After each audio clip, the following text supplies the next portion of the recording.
Friends, आज मैं फिर आपके साथ क्राउन जीके का तीसरा पार्ट लेकर आया हूँ, नवीन स्वायत्त राज्य, जिसमें आपको मैं पढ़ाऊँगा पेशवा शक्ति और जो नवीन स्वायत्त राज्य उभरे हैं मुग़ल काल में, उनको मैं आपके सामने पढ़ाऊँगा, आपके सामने उनका विस्तृत चर्चा करूँगा, जिससे आप इसकी समझ ले सकें और किसी भी परीक्षा में आप बढ़िया परफॉर्म कर सके और किसी भी कॉम्पिटिटिव एग्ज़ाम को निकालने में आपको मदद मिले। तो फ्रेंड्स, चलिए अब हम शुरू करते हैं। पेशवा शक्ति का विकास। बालाजी विश्वनाथ जो 1713 से 1720 ईस्वी तक रहा, ये चित्तपावन वंशीय ब्राह्मण थे जो 1713 में शाहू के पेशवा बने। इन्होंने मुगल शासक फारूक सियार को हटाने में सैयद बंधुओं की मदद की। दूसरा है बाजीराव प्रथम। बाजीराव प्रथम बालाजी विश्वनाथ का पुत्र था, जिसने मराठा परिसंघ की स्थापना की। इसमें होलकर, इंदौर, सिंधिया, ग्वालियर, गायकवाड़, बड़ौदा तथा भोसले नागपुर शामिल थे। इसने पूना को अपना केंद्र बनाया। 1728 ईस्वी में बाजीराव प्रथम और निजाम उल मुल्क के बीच पालखेड़ का युद्ध हुआ, जिसमें निजाम मुल्क पराजित हुआ। इसके बाद से बालाजी बाजीराव जो 1740 से 1761 ईस्वी तक शासन किया, यह राजा राम द्वितीय का पेशवा था। इसने राज्य की संपूर्ण शक्ति को अपने हाथ में ले ली तथा पेशवा के पद को वंशानुगत बनाया। फ्रेंड्स, आपसे पूछ सकता है क्वेश्चन कि पेशवा के पद को वंशानुगत किस शासक ने बनाया था, तो आप बताएंगे बालाजी बाजीराव। इस बालाजी बाजीराव के काल में पानीपत की तीसरी लड़ाई 14 जनवरी 1761 ईस्वी में लड़ी गई। इस युद्ध में मिली पराजय को बालाजी बाजीराव सहन नहीं कर सका और 1761 ईस्वी में उसकी मृत्यु हो गई। बाजीराव द्वितीय अंतिम पेशवा था, जिसे अंग्रेजों ने कानपुर के निकट बिठूर नामक स्थान पर निर्वासित कर दिया। अंततः 1818 ईस्वी में पूना अंग्रेजों को मिल गया। इस प्रकार मराठा परिसंघ समाप्त हो गया। तो फ्रेंड्स, चलिए हम आंग्ल मराठा संघर्ष की छोटी सी चर्चा कर लेते हैं, जिसमें प्रथम आंग्ल मराठा युद्ध 1775 से 82 ईस्वी में तक हुआ, जो सूरत की संधि से समाप्त हुआ। जो सूरत की संधि से शुरू हुआ और समाप्ति सालबाई की संधि से हुआ। इसमें समकालीन बंगाल का गवर्नर वारेन हेस्टिंग्स था। द्वितीय आंग्ल मराठा युद्ध 1803 ईस्वी से 1806 ईस्वी तक, जो बेसिन की संधि बाजीराव द्वितीय अंग्रेजों के बीच, जो संधि राजघाट की संधि से जो 1804 में, इसमें बंगाल का गवर्नर जॉर्ज बार्लो था। तृतीय 1817 से 1818 ईस्वी तक हुआ, जिसमें बंगाल का समकालीन गवर्नर लॉर्ड हेस्टिंग्स था। चलिए फ्रेंड्स, अब हम अवध को पढ़ लेते हैं। अवध को अंग्रेजी और मराठा राज्यों के बीच होने के कारण बफर राज्य कहा जाता था। सआदत खां बुरहान ने अवध को 1722 ईस्वी में स्वतंत्र घोषित किया था। सआदत खां के बाद सफदर जंग अबुल मसूर खां अवध का नवाब बना और फिर इसका पुत्र सुजाउद्दौला अवध का नवाब बना, जो 1754 से 1775 ईस्वी तक बना। सुजाउद्दौला ने वारेन हेस्टिंग्स के साथ 1773 में बनारस की संधि की। 1775 में अवध के नवाब सुजाउद्दौला ने फैजाबाद की जगह लखनऊ को राजधानी बनाया, जहां उसने इमामबाड़ा का निर्माण करवाया। तो फ्रेंड्स, आपसे पूछ सकता है लखनऊ का इमामबाड़ा किसने बनवाया था, तो आप बताएंगे अवध के नवाब अशफुद्दौला। वाजिद अली शाह अवध का अंतिम नवाब था। इसी के शासनकाल में अवध पर कुशासन का इल्ज़ाम लगाकर अंग्रेजों ने इसे 1856 में ब्रिटिश शासन में मिला लिया। तो फ्रेंड्स, चलिए अब हम अवध खत्म हो गया, अवध समाप्त हो गया। अब चलिए मैसूर को पढ़ लेते हैं। मैसूर, हैदर अली का जन्म 1722 ईस्वी में मैसूर के कोलार जिले में हुआ था।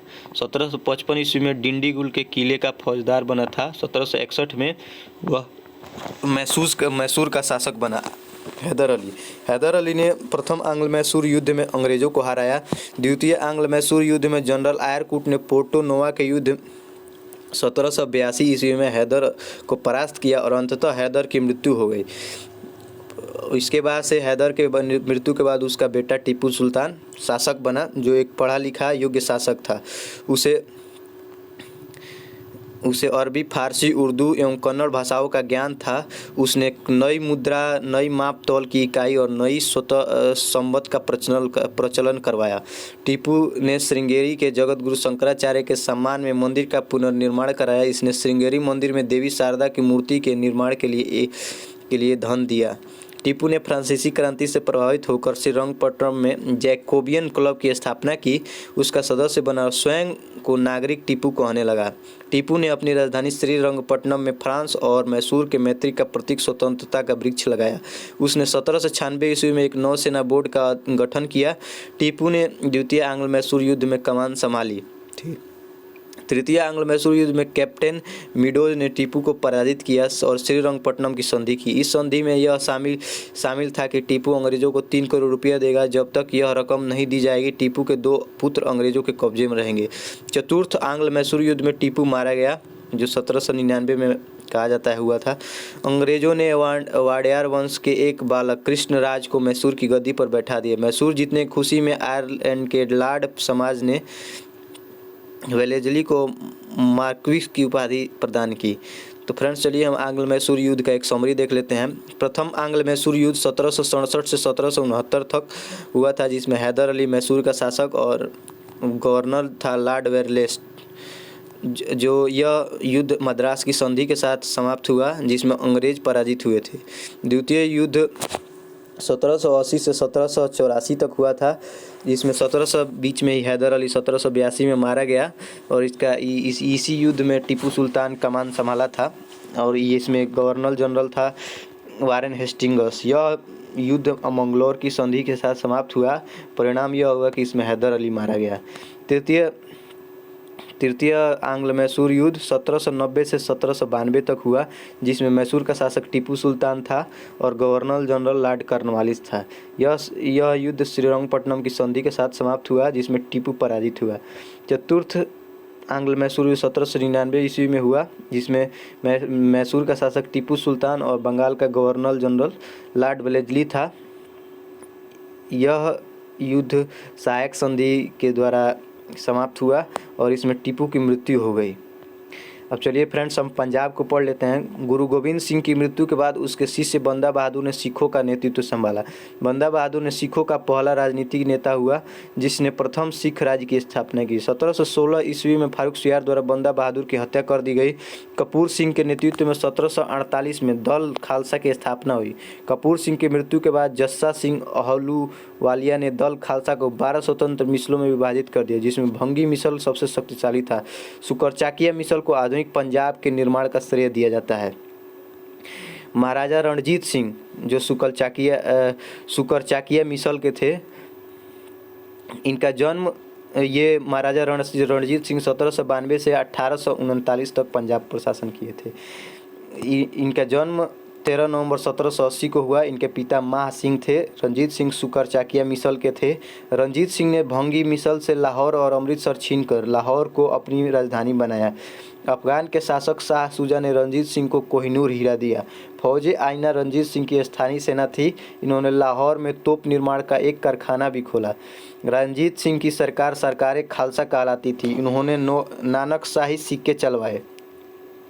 1839 ईस्वी में रंजीत सिंह की मृत्यु के बाद उसके उत्तराधिकारी के क्रम खड़क सिंह, नौनिहाल सिंह, शेर सिंह और दिलीप सिंह था।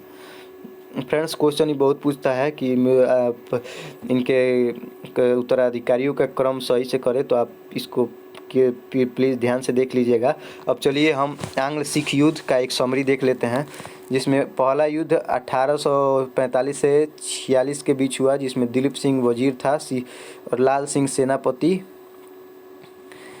जिसमें गवर्नर जनरल लॉर्ड हार्डिंज था। संधि लाहौर की संधि से 1846 में समाप्त हुआ।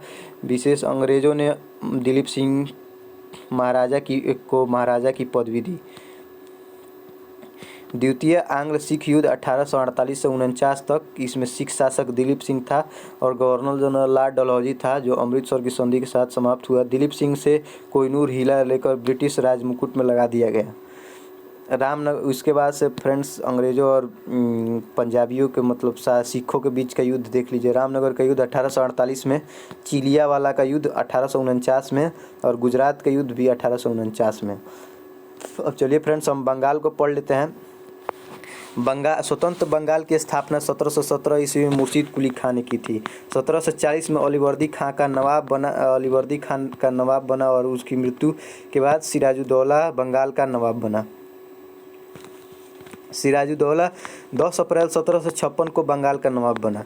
सिराजुद्दौला ने अंग्रेजों की कासिम बाजार की फैक्ट्री पर कब्जा कर लिया। अधिकांश अंग्रेज ज्वारग्रस्त फुल्टा द्वीप पर भाग गए। 20 जून 1756 को काल कोठरी दुर्घटना, जिसमें 146 अंग्रेजों को बंदी बनाया गया और 21 जून में उनमें से मात्र 23 व्यक्ति ही जीवित मिले। अंग्रेजों ने पुनः कलकत्ता पर अधिकार कर लिया। 9 फरवरी 1757 को अंग्रेजों और नवाबों के बीच अलीनगर की संधि हुई। प्लासी का युद्ध 23 जून 1757 ईस्वी। फ्रेंड्स, बहुत ही हॉट टॉपिक है, इस पर से क्वेश्चन बहुत पूछता है, तो आप लोग इसे प्लीज़ केयर से बहुत ध्यान से देखिएगा।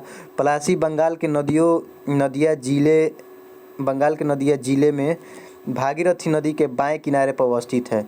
इस युद्ध में अंग्रेजी सेना का नेतृत्व क्लाइव ने किया और नवाब सिराजुद्दौला की सेना का नेतृत्व मीर जाफर, यार लतीफ़ खां और राजा दुर्लभ राय ने किया। अंततः मीर जाफर के पुत्र मीरन के इशारे पर मोहम्मद बेग ने सिराजुद्दौला की हत्या कर दी। प्लासी के युद्ध के समय आलमगीर द्वितीय मुगल बादशाह था। मीर जाफर सिराजुद्दौला की मृत्यु के बाद क्लाइव ने 30 जून 1757 में मीर जाफर को बंगाल का शासक का नवाब बनाया। यह अंग्रेज़ों द्वारा बनाया गया बंगाल का पहला नवाब था। चूँकि वह एक अयोग्य शासक था, अंग्रेज़ों ने उसे हटाकर उसके दामाद मीर कासिम को बंगाल का नवाब बना दिया। मीर कासिम 1760 से 1765 तक बंगाल का नवाब रहा। मीर कासिम ने अपनी राजधानी को मुर्शिदाबाद से मुंगेर हस्तांतरित कर लिया। मीर कासिम ने बंगाल में दस्तक के दुरुपयोग को रोकने के लिए आंतरिक व्यापार पर सभी प्रकार के शुल्कों की वसूली बंद करवा दी थी। अंग्रेज़ों ने इसे अपने विशेषाधिकार की अवहेलना के रूप में लिया और जुलाई 1763 में मीर जाफर को पुनः बंगाल का नवाब बनाया।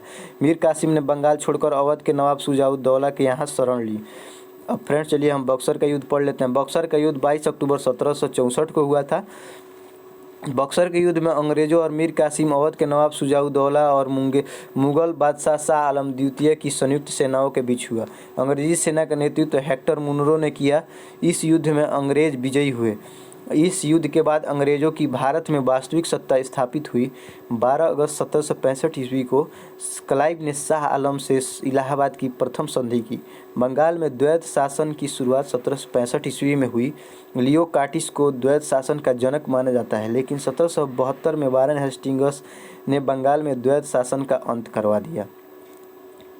अंग्रेजों ने अपने दीवानी कार्यों को संचालित करने के लिए बिहार में राजा सीतब राय, बंगाल में मोहम्मद रजा खान एवं उड़ीसा में दुर्लभ राय को नियुक्त किया। अंततः अंग्रेजों ने नवाब शुजाउद्दौला के साथ 16 अगस्त 1765 में इलाहाबाद की संधि की। तो फ्रेंड्स, ये रहा हमारा क्राउन का नवीन स्वायत्त राज्य। इससे फ्रेंड्स बहुत सारा क्वेश्चन पूछता है जनरल कंपटीशन में। तो फ्रेंड्स, आप सभी मेरे साथ जुड़े रहिए।